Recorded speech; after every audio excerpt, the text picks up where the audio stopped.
میں کہ انسان کی بعض اوقات نیکیاں کم ہوتی ہیں. سنیے گا غور سے، موتی دے رہا ہوں. انسان کی بعض اوقات نیکیاں کم ہوتی ہیں.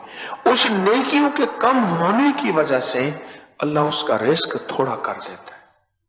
اس کے قرضے بڑھ جاتے ہیں، اس کی بیماریاں بڑھ جاتی ہیں، اس کی مصیبتیں بڑھ جاتی ہیں، اس پہ تکلیفیں آفتیں در آفتیں آتی ہیں. ایک سے نکلتا ہے اور اس کا ہر نظام ادھورا رہ جاتا ہے. کوئی سی نیچے ہاتھ ڈالتا ہے، ہر چیز ادھوری رہ جاتی ہے. جب اس کی نیکیاں بڑھ جاتی ہیں تو ترازو ادھر بڑھتا ہے، ادھر گناہوں کا ترازو کم ہوتا ہے، ادھر اس کا نظام سارا کھلنا شروع ہو جاتا ہے.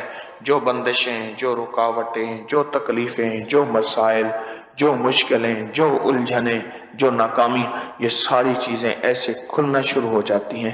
انسان کہتا ہے بابا جی نے جو وظیفہ بتایا بڑا کام کیا، وہ وظیفہ دراصل نیکیاں بڑھوا کے تیرا ترازو بھرا رہا اور گناہوں، خطاؤں، وباؤں، بلاؤں کا ترازو کم ہو رہا اور تیرا نظام وسعت برکت کا ایسے پھیل رہا، پھل رہا، پھول رہا.